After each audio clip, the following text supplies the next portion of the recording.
The human mind possesses an extraordinary capacity for compartmentalization, the ability to build a towering edifice of strength and stoicism while the foundation beneath it begins to quietly erode. We project an image of invulnerability not because we lack fear, but because we have become masters at concealing it, often believing that if we ignore the fracture, the structure will remain standing. Yet the tragedy of the human condition is that the physical body does not share the mind's capacity for denial.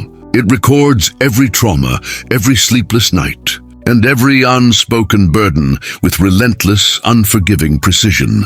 On a cold, unremarkable morning in early February 2025, in the high desert quiet of Santa Fe, New Mexico, this silent accumulation of a lifetime reached its inevitable conclusion.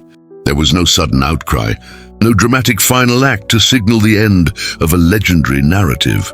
Instead, there was only the heavy, unsettling weight of a silence that had finally become permanent. Neighbors and close associates, accustomed to the rhythmic, private life of a man who had long ago traded the neon glare of Hollywood for the amber hues of the Sangre de Cristo Mountains, found a scene of profound stillness. The discovery was devoid of the chaos often associated with the passing of the famous. It was a quiet exit that stood in stark contrast to the thunderous screen presence he had wielded for decades. But beneath this peaceful surface lay a complex medical and psychological history that the world had never been invited to see. While the public mourned the loss of a cinematic titan, a different story was waiting to be told. One written in the chemistry of the blood and the architecture of the heart. To understand how such a robust force of nature reached this point, we must look past the accolades and the rumors. We must look at the evidence left behind, beginning not with the headlines, but with the autopsy, the final, honest account of a body that had finally whispered its last secret. The path to that quiet room in Santa Fe began nearly a century earlier, in the dusty Depression-era landscape of the American Midwest. To understand the man, one must understand the environment that forged him, a world where vulnerability was a liability and survival was the only metric of success. Born into a family that felt the sharp edges of economic instability, the young Gene learned early that the world was a volatile place. The most defining trauma of his youth was not a single event, but a vanishing act.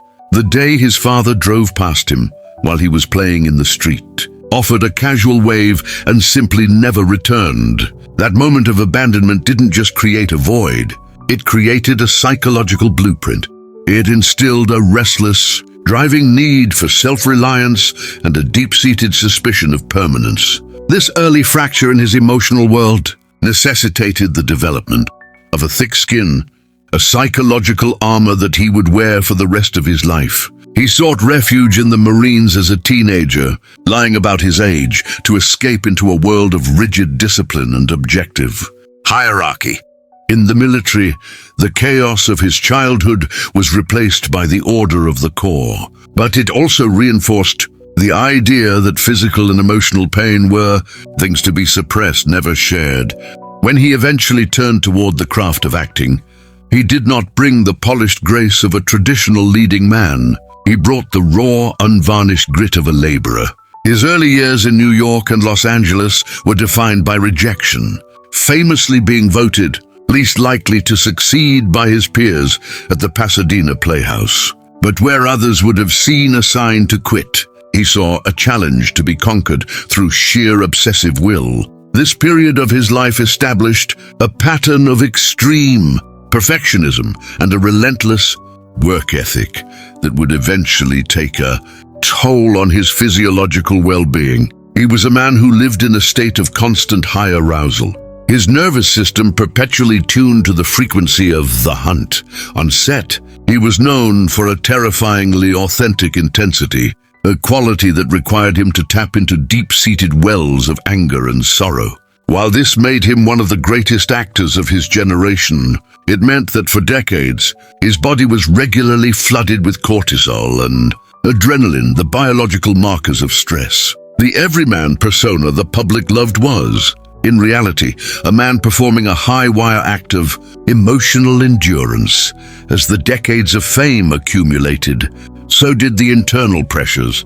He was a man who valued privacy to the point of isolation, a trait that shielded him from the tabloid culture, but also meant he carried his burdens alone.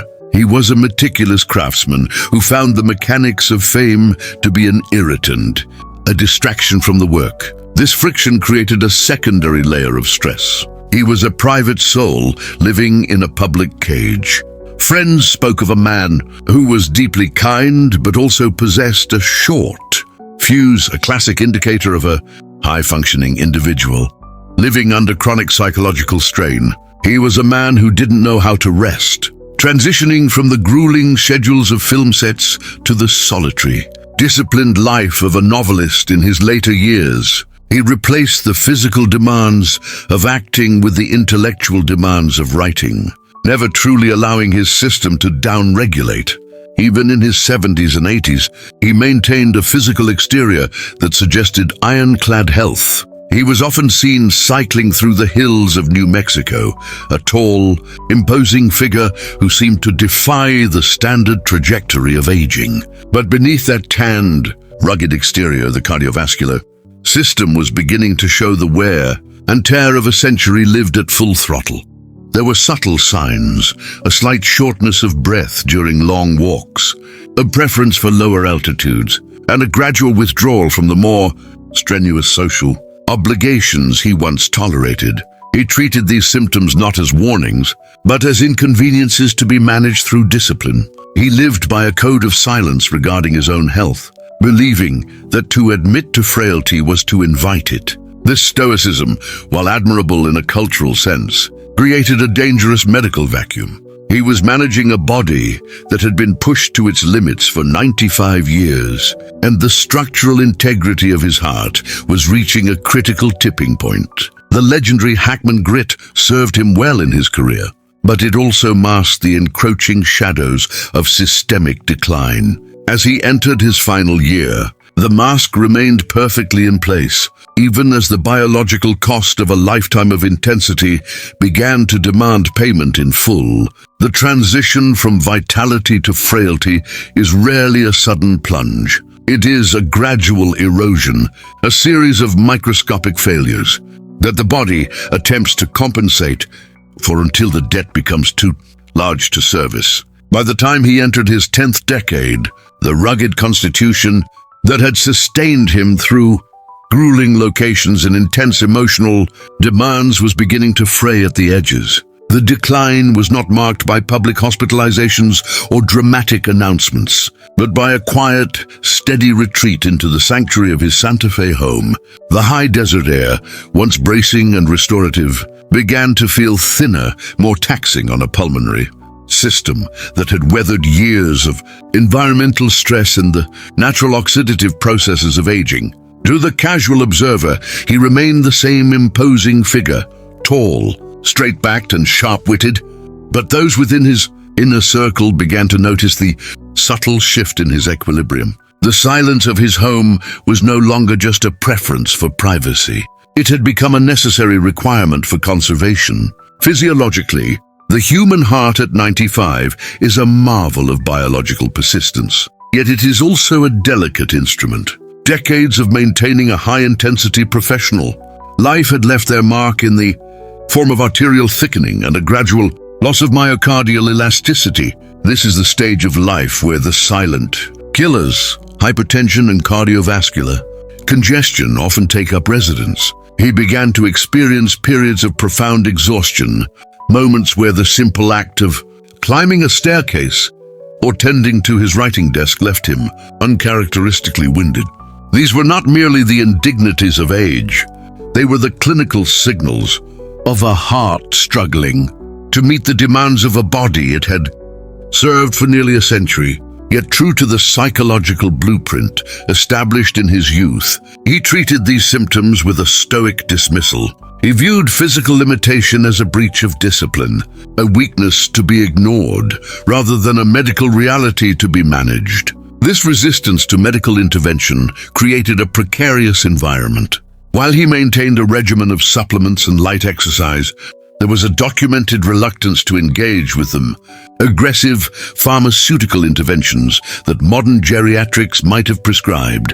For a man who had built a life on the foundation of total control, the prospect of becoming dependent on a cocktail of pills, beta blockers, anticoagulants, or diuretics felt like an admission of defeat.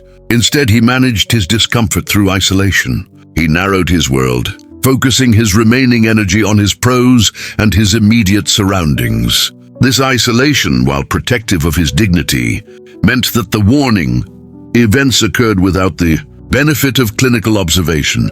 There were reports of brief dizzy spells and transient episodes of confusion, what medicine classifies as near misses, that were written off as simple dehydration or the effects of the New Mexico heat. The psychological toll of this decline was equally significant.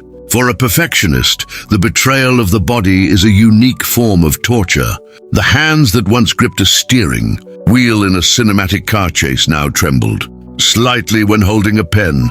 The voice that had commanded the screen now occasionally lacked the resonance of previous years. This identity loss often triggers a cascade of physiological responses. The stress of perceived inadequacy increases heart rate and blood pressure, further straining an already compromised cardiovascular system. It is a feedback loop of decline where the mind's refusal to accept aging actually accelerates the biological process. He became more sedentary, his world shrinking to the dimensions of a few rooms, where the shadows grew longer and the silence more profound.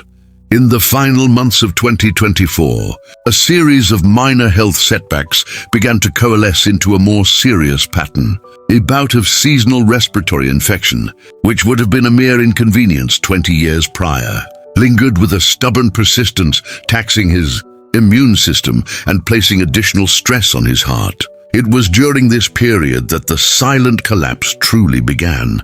There were subtle changes in his gait, a widening of the stance, a heaviness in the step that suggested the neurological and vascular systems were struggling to coordinate. He was experiencing what physicians call frailty syndrome, a state where the body's reserves are so depleted that even a minor physiological stressor can trigger a systemic failure.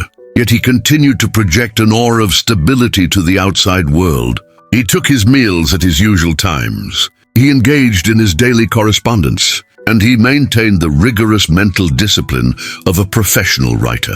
The mystery of his final days lies in this contradiction: the outward appearance of a man in control versus the internal reality of a biological system on the brink of exhaustion. He had become a master of the long game, navigating the complexities of advanced age with the same strategic precision he had used to navigate his career.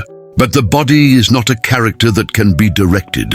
It follows the laws of physics and chemistry. The chronic inflammation associated with long-term stress, the inevitable calcification of the valves, and the gradual reduction in cardiac output were all converging toward a singular point of failure.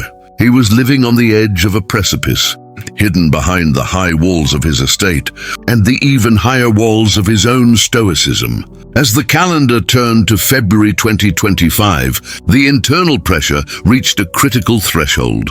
The fatigue was no longer something that could be slept away. It was a heavy, omnipresent weight. There were reports of him spending more time in reflection, looking out over the desert landscape he loved so much, perhaps sensing that the narrative was reaching its final chapter. He had survived long enough to see his legacy cemented, but the physical cost of that survival was now coming due. The stage was set for the end, not with a bang, but with a quiet, final surrender of the heart. The investigation into his passing would eventually reveal that the collapse was not a sudden event, but the final act of a slow-motion failure that had been years in the making. The legend was dying long before the heart stopped beating, a silent transition that occurred in the spaces between the public's perception and the private reality of a man who had simply given everything he had The stillness of the Santa Fe estate was finally broken, not by a sound, but by the arrival of the authorities, a necessary intrusion into a life that had been so fiercely guarded. When the medical examiner arrived, the scene was one of profound order. There were no signs of struggle, no disarray, and no evidence of the frantic attempts to cling to life that often accompany a sudden trauma. He was found in a position of repose, suggesting that the end had come, with a mercy that his high-intensity life had rarely afforded. As his body was respectfully transported to the office of the medical investigator, the world began to react to the news of his passing, filling the airwaves with clips of his most explosive performances. But while the public celebrated the tough guy of the silver screen, the forensic pathologists were beginning the quiet, methodical process of documenting the reality of the man. The autopsy of a 95-year-old individual is a study in the long-term resilience of the human frame. It is an exercise in reading a map where every scar, every calcified vessel, and every structural change tells a story of survival. The external examination confirmed what many had suspected. Despite his age, he had maintained a remarkable degree of physical integrity, a testament to a lifetime of discipline. However, the internal examination revealed the undeniable medical truth of the silent collapse. The primary findings focused on the cardiovascular system. The heart showed signs of significant left ventricular hypertrophy, an enlargement of the heart muscle often caused by years of undiagnosed or stoically managed hypertension. The coronary arteries, the literal lifelines of the heart, exhibited advanced atherosclerosis. These were not the sudden blockages of a heart attack in a younger man, but rather the gradual, systemic narrowing that eventually starves the heart of the oxygen it needs to function. The toxicology report, a standard procedure in high-profile deaths, served to dismantle the inevitable rumors that tend to swirl around the passing of a legend. There were no traces of unprescribed substances, no evidence of the polypharmacy often found in the elderly, and certainly no indications of foul play. The results were remarkably clean, showing only trace amounts of standard, age-related medications at therapeutic levels. This clarity was vital. It confirmed that his death was not an accident or a result of negligence, but a natural physiological conclusion. The cause of death was officially ruled as congestive heart failure, secondary to atherosclerotic cardiovascular disease. In simpler terms, his heart, which had beat with such fierce intensity for nearly a century, had simply reached the limit of its mechanical capacity. It had worked until it could work no more, a natural causes designation that felt both medically accurate and poetically appropriate for a man of his character. As the forensic details were filed away, the broader investigation into his legacy began to take shape. The autopsy provided the how, but it also highlighted the why of his endurance. It revealed a body that had been pushed, tested, and maintained with the same rigor he applied to his art. There was a profound dignity in the findings, a confirmation that he had remained the master of his own narrative until the very end. He had not succumbed to a sudden catastrophe. He had simply completed a long, grueling, and magnificent journey. The silent collapse was not a failure of will, but a surrender to the inevitable laws of biology. It was a death that mirrored his life, private, disciplined, and devoid of unnecessary drama. The cultural impact of his passing was immediate and global. For many, he represented a certain kind of American masculinity, one defined by competence, grit, and a refusal to self-pity. His death felt like the closing of a door on a specific era of storytelling, where characters were built on subtext and silence rather than spectacle. The news of his clean autopsy results brought a sense of closure to his millions of fans. There was a comfort in knowing that the man who played such complicated, often troubled figures had found a peaceful end in the home he loved. It reinforced the image of the everyman who, through extraordinary talent and even more extraordinary work, became something immortal. Reflecting on the life and death of this cinematic giant, we are reminded that the greatest Strength is often found not in the moments of loudest triumph, but in the quietest moments of endurance. His body carried the weight of a century's worth of emotions, and in the end, it gave him the gift of a silent exit. We see in his story a mirror of our own, vulnerabilities and a roadmap for how to age with a fierce, uncompromising dignity. He left us not with a tragedy, but with a completed masterpiece, both on the screen and in the way he chose to leave the stage. As we conclude this investigation into the final chapter of a legend, we invite you to share your own reflections. Which of his performances moved you the most, and how will you remember the man behind the roles? If you found this respectful look into the intersection of life, medicine, and legacy meaningful, please consider subscribing and joining our community as we continue to explore the truths behind the icons who shaped our world. Your engagement helps us keep these stories focused on the facts and the humanity that defines us all. Thank you for watching.